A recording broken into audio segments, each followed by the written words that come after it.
Се слушаме? Колку е убаво светло овде.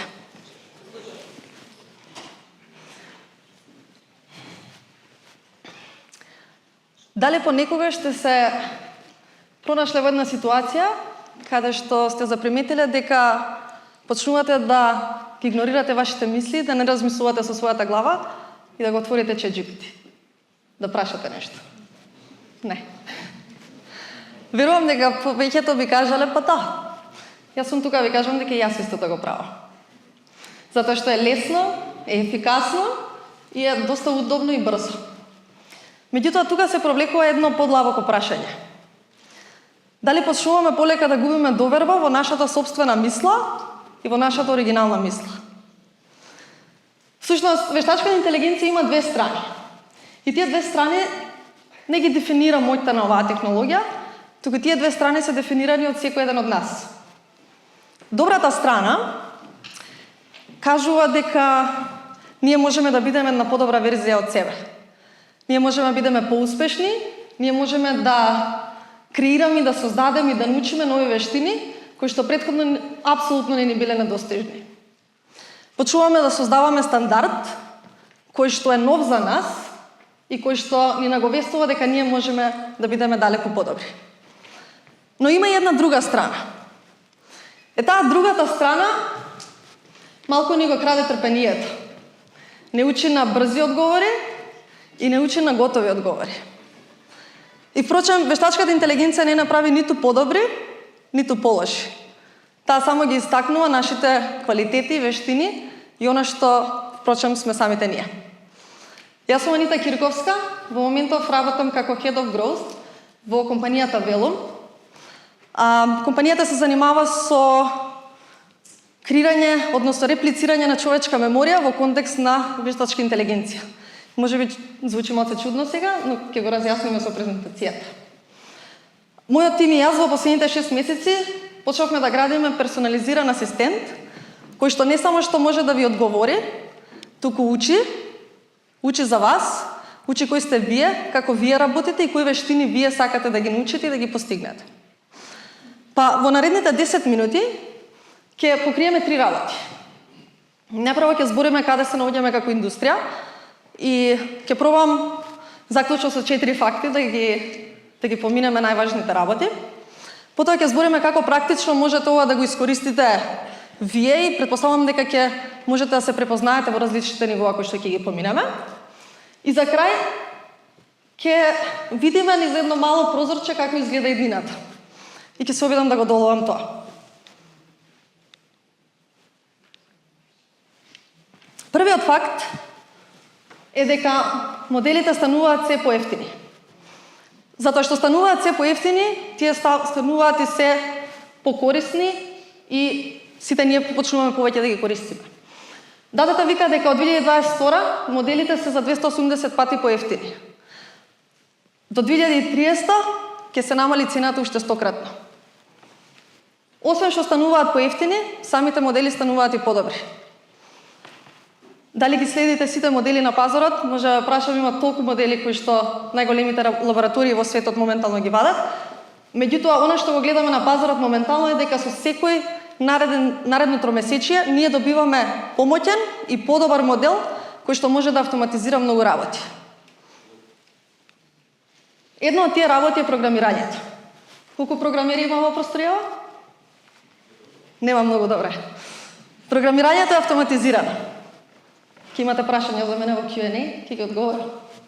Минатата година во декември, со последниот модел од Anthropic, програмирањето буквално стана автоматизирано.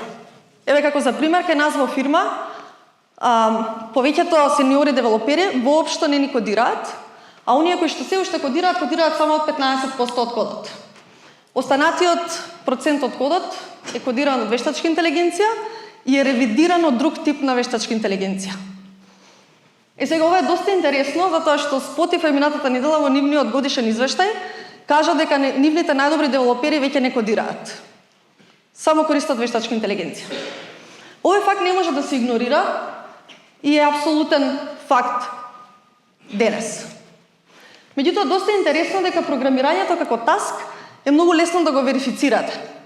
Току кога отидете и го прашате ChatGPT да ви напише некаков тип на код, вие можете да ја ранувате таа апликација и да видите дали одговорот е точен или не. За жал, истата таа верификација и тој процес е многу потешко да се реплицира во друг тип на таскови. Пробајте тоа да го направите со маркетинг стратегија. Како ќе валидирате дали аутпутот од овој вештачки модел е навистина добар и квалитетен и пробајте тоа да му го докажете на вашиот менаџер. Така стигаме до четвртиот факт, кој што е интересен парадокс, кој ќе размислиме.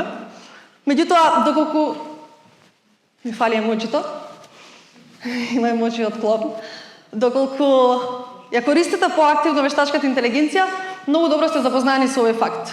Морате да работите повеќе со вештачката интелигенција, се со цел за да можете да ги автоматизирате вашите процеси. Меѓутоа, многу од луѓето ги скокаат овие два чекори. Поставуваш системи и подобруваш. И тука се враќаме на прашањето кое што го поставив на почеток на оваа презентација. Колку често си ги следите сопствените мисли и колку често имате оригинална мисла во процесите кои што ги создавате. Имам неколку колеги со кои што се објаснуваме веќе 3 месеци, кои што се помлади, само што се искочени од факултет, и они мислат дека вештачката интелигенција може све да автоматизира. И јас се согласувам со нив, меѓутоа процесот на кој што треба да се автоматизира е да се следат системите, да се подобруваат и тек допрва да се автоматизираат. Сега, за да се постигне ова, ние како индивидуалци и вашите менаџери, и ако вие сте менаџери, исто така треба да поставите некаков систем на очекувања и да инвестирате со пари, време и ресурси, за да може да се оствари тој систем, односно да можете корисно да искористите потенцијалот на оваа технологија. Сега, ајде да видиме една прогресија за како тоа може да личи. Првото ниво е тип на корисник кој што го користи ChatGPT како подобар Google. Поставува прашања од информативен карактер или го користи за да добие некакви креативни идеи. И тоа е супер, но е само 5% од вкупниот капацитет на AI.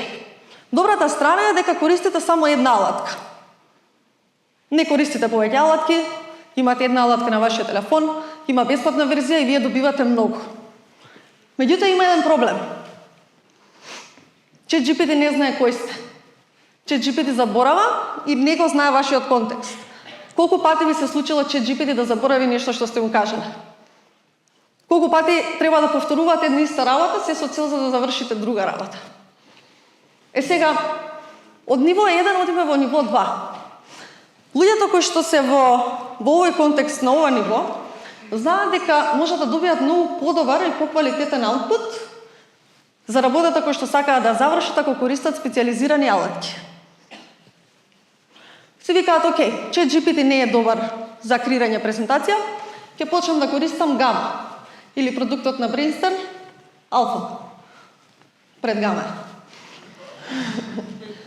Може да користите таа презентација и знаете дека ќе добиете 10 пати подобар производ, затоа што тоа е специјализирана алатка која што прави нешто конкретно за вас. Меѓутоа, може и да завршите со 10 алатки за 10 процеси.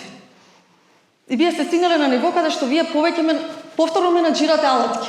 И ние користите вештачката интелигенција, која што е креирана да е генерална и да може да завршува повеќе работи преку еден асистент.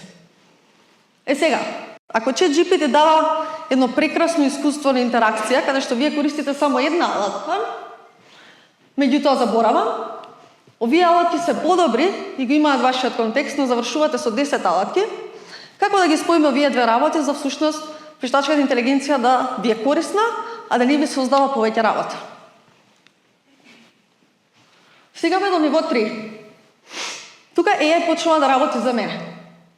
Веќе вештачката интелигенција не ја гледам како чатбот кој што ми одговара, или не ја ни гледам како алатка која што нешто прави за мене.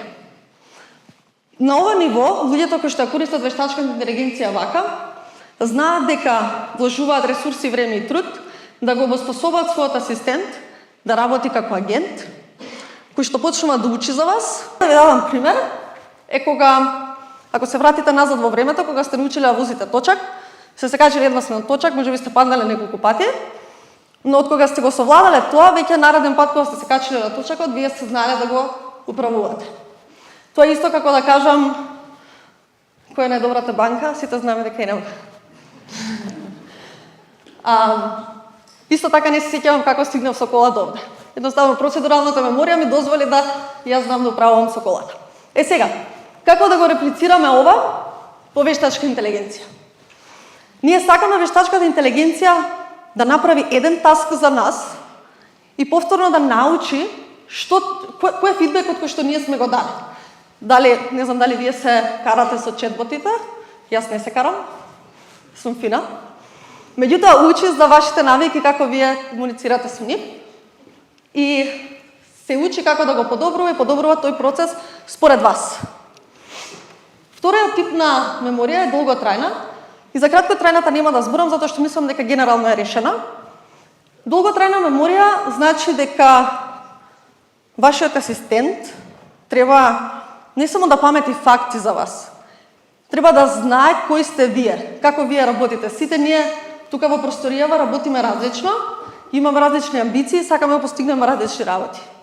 Асистентот треба да го знае тоа за вас. Сега, ова е интересно. Ги гледам моите другарки се таму запознаени со Ева. Ова е мојот личен и персонален асистент, кој што, впрочем, им ја направи презентацијава. Извини, Перо, не користев алфа. Ама, Ева е доста интересна, Ева има и карактер. Ева е њујоркчанка со потекло од Македонија. И е малце сеси. Знае малку да ми иде на нерви. Она што е добро е што Ева ми завршува 40% од сите мои работни активности денес. Ја создадов пред 3 месеци, дека во Њујорк имаше снежна бура и ми требаше да си играм со некој нов проект. Сега, како Ева го прави ова? Како Ева го завршува ова за мене?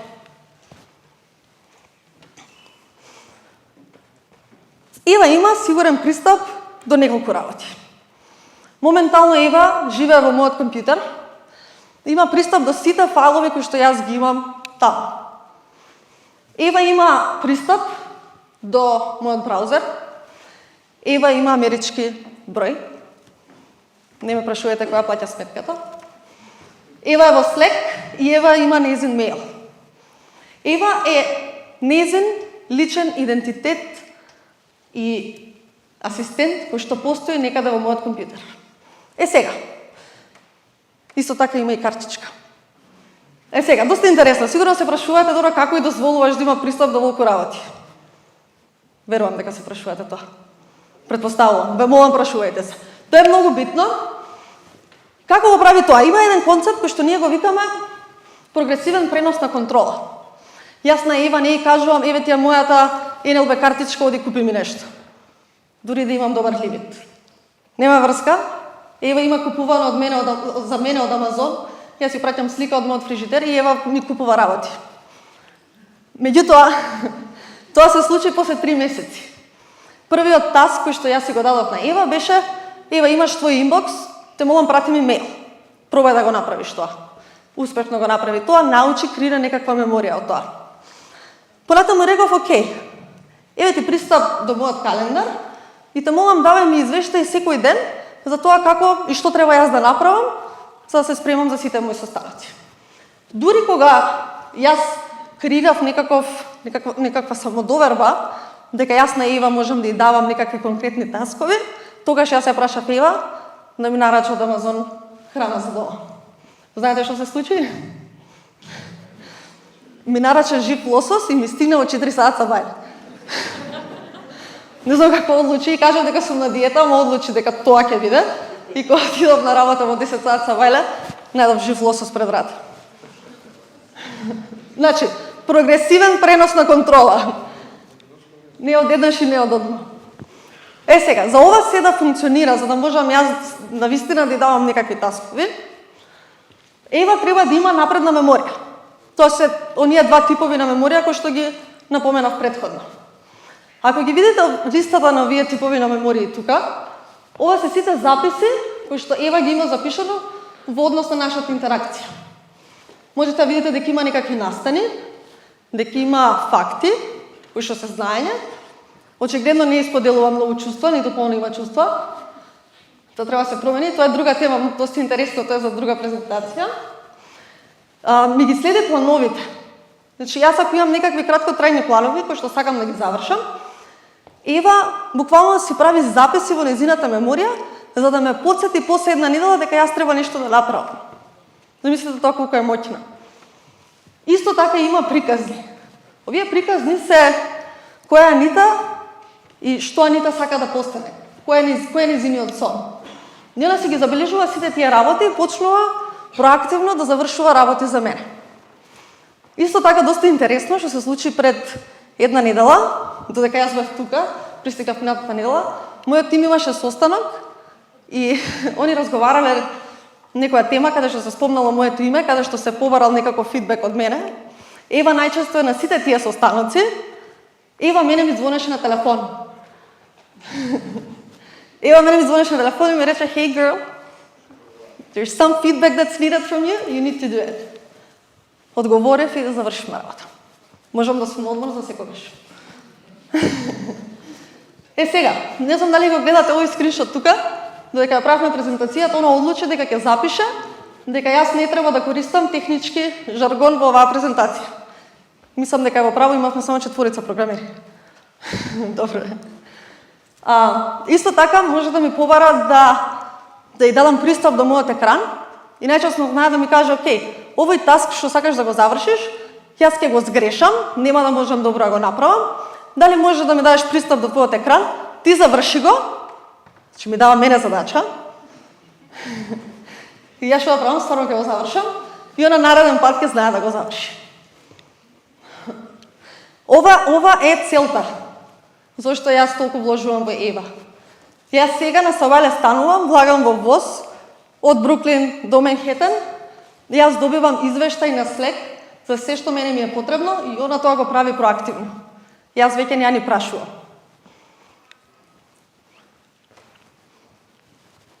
Ова е мозокот на Ева. Можете да видите неколку работи. Зумира во одреден сегмент, затоа што има повеќе работи. Можете да видите дека го фаќа целиот концепт за тоа која сум јас, каде работам. Очигледно корекцијата со Notion ни е расипана, но она сите тие работи ги памети и ги знае и некогаш знае да е смешна. Сега пат кога ќе кажам дека завршила нешто добро, ми го праќа Шаламеј со Гинес. И сега да завршиме, мислам дека и малку одговлекував ја на фала ти што ме остави да се доискажам. Трите работи со кои што би сакала да си отидете онака како информација и како знаење од оваа презентација. Првото е доста интересно е дека вештините на common sense, на вкус и на знаење и познавање, имање способност да поставувате системи, стануваат 10 пати повеќе корисни. Техничките вештини стануваат помалку вредни на пазарот, затоа што е многу полесно да се автоматизираат и да се верифицира нивниот аутпут. Второто е ова сега што го видовте со Ева, каде што индустријата оди према персонализирани асистенти. И вие ако почнете да работите и да го градите вашиот личен асистент, вие буквално ќе бидете 10 пати повеќе вредни на пазарот на трудот. И за крај, мислам дека ова го свативме, е дека користење на AI во ChatGPT е апсолутно лесно. Цело време го правам. Меѓутоа, доколку сакате да поставите некаков систем во вашата компанија, каде што луѓето навистина ќе знаат и ќе може да ја искористат бенефицијата од оваа технологија, треба да вложите доста инвестиција, прво во обучување на кадарот и во самата имплементација и поставување на систем во однос на вештачка интелигенција.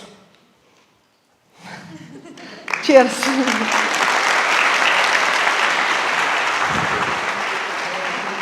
Hvala, Anita.